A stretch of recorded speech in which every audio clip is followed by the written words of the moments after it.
meteorologist Tim Miller. Weather coverage you can count on. The Live Viper 6 Skyview Network, sponsored by Terry Lambert Hyundai. One more day of relief from the heat, and then temperatures are going to soar towards 100. Details coming up in your Viper 6 forecast.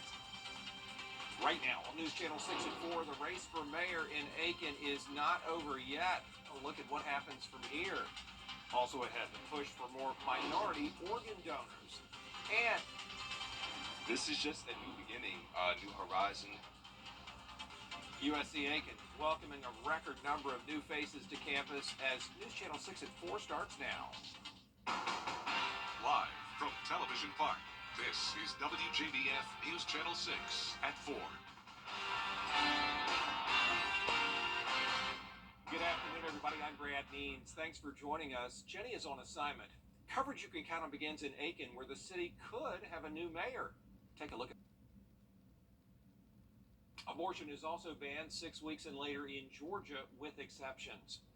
An outpouring of support for a local veterinarian who was attacked by a dog in her care. Members of the staff at Springwood Veterinary Clinic in Hephzibah tell News Channel 6 they were getting the dog ready for surgery last Thursday when it got aggressive. It attacked the vet. Dr. Emily Martin sent the technicians running for safety. The staff called for help. First responders came along with Burke County Animal Control to capture the animal. And then days later, Facebook, as you might have seen, has spread this story. A local group working hard to raise money to keep the clinic going while the doctor recovers. Still have a business to run. You got to pay your bills. You got to pay your overhead. You got to pay your employees. And now she's, has this happen to her. A witness to the incident told us the dog that mauled Dr. Martin was a pit bull. That person also says Animal Control is going to keep the dog for 10 days to make sure there are no diseases. We're going to get back to our local headlines in a moment. First, though, all right, Miller, thanks. Augusta is National Minority Donation Awareness Month, part of a push to get people to give the gift of life through organ donation. Tiffany Hobbs is here now with the story. Thank you, Brad. Well, national reports show that more than 100,000 people are waiting for an organ, tissue, or eye donation. One donation can save up to 75 lives. LifeLink Georgia held an event today at the Dental College of Georgia, sharing testimonies of organ donation. It's a huge legacy that we can still give on even after we pass away. Tracy Ide of LifeLink Georgia tells us that there are about 3,000 people waiting for a donation statewide. Ide's mother is a 2-time heart and 1-time kidney transplant recipient. I witnessed firsthand that donation works, but I think the true heroes are the people who say yes and their families. Ide says that 73% of people waiting for donations in Georgia are people of color. It does help sometimes for someone of the same ethnicity to donate to someone of their same color because of the things that our body, genetics, those kind of things. So it's helpful. Scott Kelly was born with cystic fibrosis. I watched over the years as my lung function went into from the high 90s to the 80s to the 70s to the 60s to the 50s to the 40s and even into the high 30s, at which point I needed a transplant if I was going to live. After his double lung transplant, Kelly said he breathed like he never had before. Stephen King was his donor. He made the decision as a 15-year-old when he got his first license in Alabama to become a donor. And because of Stephen's unselfish decision, I'm sitting here. William Bailey received a liver transplant due to complications from a genetic condition. For 2 years, I wasn't able to sing a solo. I went for a year that I wasn't able to lead the singing at all. I can't even begin to put into words what excuse me, what this meant for me and my family. I can't even begin to describe it. Bailey went back to church after 2 months. He sang his first solo post-op 1 month later. How marvelous the grace it caught my falling soul. He looked beyond my fault and saw my need. Both Bailey and Kelly say that they are living in gratitude for the gift of their organ donations. For more information on how to become an organ, tissue, or eye donor, you can visit us at WJBF.com. Back to you, Brad. Amen. Tiffany Hobbs, great job tonight. Augusta's transition to more green energy starting to get a bit more visible. Solar power panels now being installed at Diamond Lakes Park, part of a $24 million deal with Train to modernize the city's energy systems. At Diamond Lakes, the panels will soon connect to the gym and the library and provide 1/3 of the power needed for those buildings. We're looking at probably about a month and a half, 2 months to get them online. Right now, what you're seeing is just the installation of the panels. At this point, they'll then do boring over to the buildings to connect the power to the building, and then we'll also have this gated. So that will be the next phases of this. Plans at Diamond Lakes also call for solar-powered lights to be installed at the walking track so it can be used after dark. And energy savings guaranteed by Train at $1.5 million a year will let Augusta pay off that contract. South Carolina's Highway Patrol and the Aiken County Sheriff's Office working a traffic accident right now. Happened about 1 o'clock this afternoon in Wagner on Main Street North. Investigators say several power lines are down. You see those there. We have a crew at the scene. We'll have more on this story on News Channel 6 at 5. Firefighters across the Peach State are demonstrating this year's theme, Better Together, at their state conference in Augusta, down at the Marriott, giving participants the chance to network, show off their skills, and really just celebrate their dedication to firefighting. And we're truly excited to have firefighters from all over the South, all of the state and the Southeast coming together to really be better together, to learn innovation and new ways of doing things, to establish long-lasting friendships, and to learn. There's going to be a skills challenge tomorrow. You may notice a detour in downtown Augusta near 9th and 10th Streets. Coming up, starting a brand new chapter, USC Aiken welcoming a record number of freshmen. A look at their annual convocation as that tradition continues. When we come...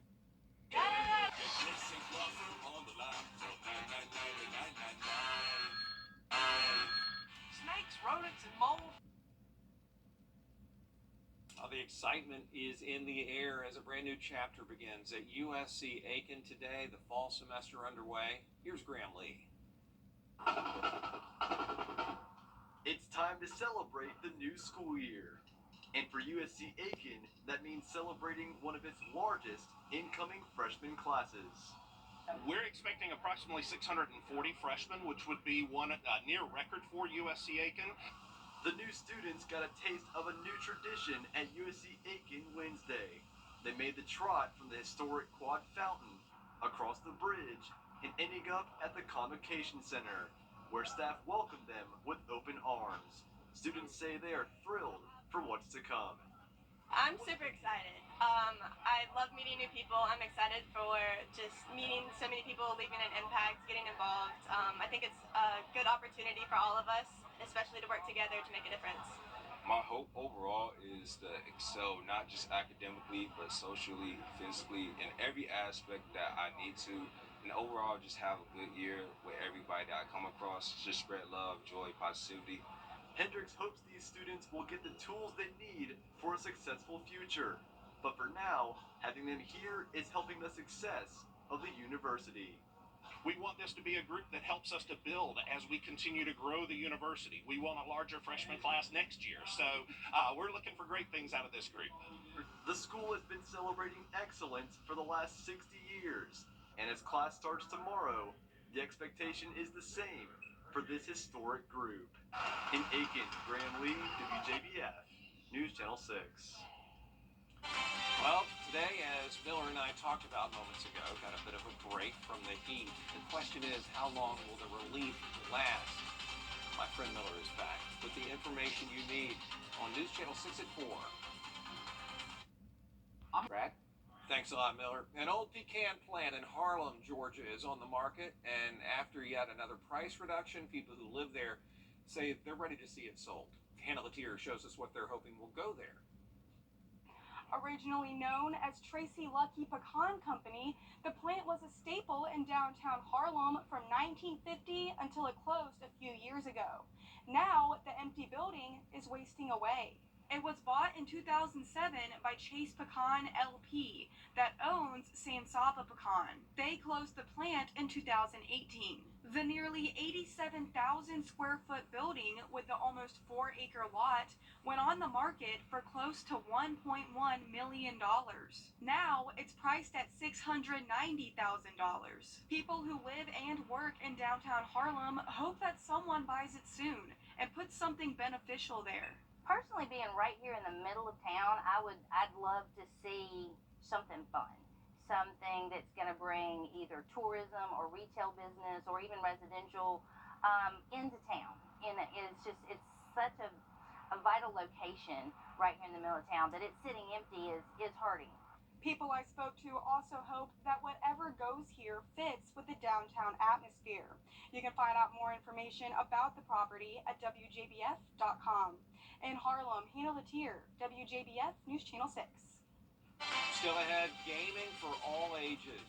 The city of Aiken bringing back arcades. Remember those? We'll have a preview of a place that you can go check out all the action next.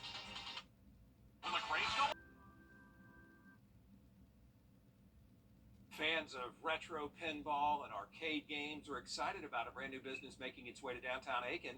News Channel 6's Brandon Dawson has the story. A new business is getting ready to make a lot of noise in downtown Aiken. We are Radioactive Pinball Arcade. What we're bringing is pinball machines and video games from every era. We have lots of classics, some modern video games, and we also, so make sure we have something for everybody. We have several multicades, each with hundreds of thousands of games on them, so pretty much any game anybody requests, we can pull up. You just come to the door, and then you have a choice of a 1 hour or all-day pass. Radioactive Pinball Arcade opens Sunday, August 27th, and getting to this point has been a journey for Eric Edwards and his family. So we've basically been here our whole lives, but we were visiting some friends in Florida who wanted to go to a pinball museum, and we reluctantly went, never had any interest in pinball, and we just had such a great time because it was the same kind of model.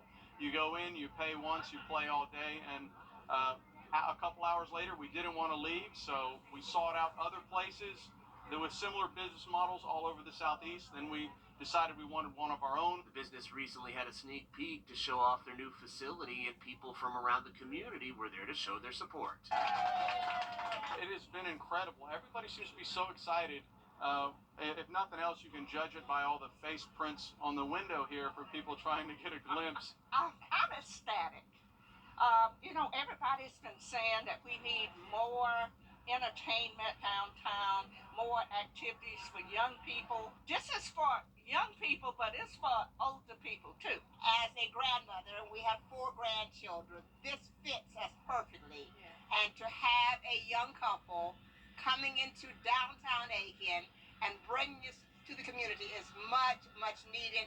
And I think they'll do extremely well as young business folks, entrepreneurs in this community. And I can beat her in pinball. I doubt it.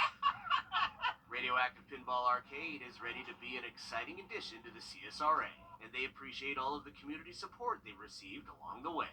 Brandon Dawson, WJBF News Channel 6. Dale and Leslie, a couple of Aiken legends right there, no cap. Be sure to count on News Channel 6 for more coverage you can count on next, including an investigation into a deadly explosion in North Carolina. Details now coming out as investigators try to find out what caused it. With the details next. He can fix it. The Live Viper 6 Skyview Network, sponsored by Terry Lambert Hyundai. Well, I hope you enjoyed today with the lower humidity and some really great temperatures, but get ready because we're getting under the dome of heat. That will start Friday, Saturday, maybe even into Sunday. Big changes headed to our forecast. All the details straight ahead. Now, on News Channel 6 at 6, energy projects in Augusta. How the city is working to go green and save money. Plus, the veterinarian mauled by a dog. How the community is helping her get back on her feet. And a plea for people to step up, sign up, and give the gift of life. News Channel 6 at 6 starts now. Live from Television Park, this is WJBF News Channel 6 at 6. Good evening, everyone. I'm Jenny Montgomery. I'm Brad Means. Thanks for joining us. We do appreciate it. As coverage you can count on begins with the results of that runoff for May. In just a few few minutes. Jenny Brand. All right, Tim, thanks. Augusta is undergoing a major overhaul of its energy systems. It's all part of a $24 million contract with the train company to modernize the systems on city property. Now, most of the work is behind closed doors, but in some areas, the plan to go more green is becoming more visible.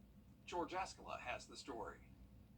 At Diamond Lakes, a new ball field would not be a surprise, but what is turning heads is a brand new array of solar panels. We did get some questions. Hey, what are they doing out there? What is this for? Hey, because if you weren't here at the beginning of the project, you missed some of the public meetings. What the panels represent is a public view of the city's massive $24 million contract with Train Technologies to modernize Augusta's energy systems. At Diamond Lakes, the solar panels will soon connect to the library and community center, providing the buildings 1/3 of their power needs through renewable energy. Everything is going solar, clean energy, and it's actually saving money. We've actually already started getting rebates in. And the solar panels are just one of the changes coming to Diamond Lakes. The next step will be at the walking track, where solar-powered lights will be installed. This will allow visitors to use the track safely after dark when it's cooler. When I come in the evening time, there's more people out here walking anyway, because most of the people are off work, and as you said, it's not as hot. The savings from going green will allow Augusta to pay off the contract with Train, which the company guarantees at $1.5 million a year. In Augusta, George Escala, WJBF, News Channel 6. A judge dismisses a civil rights lawsuit against the leaders of North Augusta. Alan Michael Johnson served nearly 2 years in jail for a crime that he did not commit. 19-year-old Daquan Bostic was killed in North Augusta in 2018, and Johnson was arrested. The lawsuit stated there was evidence at the time that Johnson was not the shooter. His conviction was dropped, and he is out of jail. But again, the judge dismissed the suit that claimed his civil rights were violated. An outpouring of support for a local veterinarian who was attacked by a dog. Members of the staff at Springwood Veterinary Clinic in Hepzibah tell News Channel 6 they were preparing a dog for surgery last Thursday when it became aggressive. The dog then attacked the vet, Dr. Emily Martin, and sent technicians running for safety. The staff called for help, and first responders came along with Burke County Animal Control to capture the animal. Days later, Facebook has spread the story, and a local group is raising money to help keep the clinic going while the vet recovers. Still have a business to run. You got to pay your bills. You got to pay your overhead. You got to pay your employees. And now she's, has this happen to her. A witness to the incident told us the dog that mauled Dr. Martin was a pit bull. That person also says animal control will keep the dog for 10 days to ensure there are no diseases. August is National Minority Donation Awareness Month. Tiffany Hobbs here now to tell us about the impact that one donation can make. Tiffany? National reports show that more than 100,000 people are waiting for organ, tissue, or eye donation. One donation can save up to 75 lives. LifeLink Georgia held an event today at the Dental College of Georgia sharing testimonies of organ donation. LifeLink Georgia tells us that there are about 3,000 people waiting for a donation statewide. They say 73% of people waiting for donations in Georgia are people of color. Scott Kelly was born with cystic fibrosis. After his double lung transplant, he says he breathed like he had never breathed before. Stephen King was his donor. My lung function went from the high 90s to the 80s, to the 70s, to the 60s, to the 50s, to the 40s, and even into the high 30s, at which point I needed a transplant if I was going to live. He made the decision as a 15-year-old when he got his first license in Alabama to become a donor. Because of Stephen's unselfish decision, I'm sitting here. Kelly says that everyone in his family has signed up to be an organ donor, and he encourages others to do the same. For more information on how to become an organ, tissue, or eye donor, you can visit us at WJBF.com. Brad? Tiffany, thanks. A former pecan plant in Harlem, Georgia, is on the market, and after yet another price reduction, people who live there say they're ready to see it sold. Personally, being right here in the middle of town, I'd love to see something fun, something that's going to bring either tourism or retail business or even residential into town. And it's such a vital location right here in the middle of town that it's sitting empty is hurting. Yeah, the old Lucky Pecan Company building. More information about that on our website at WJBF.com.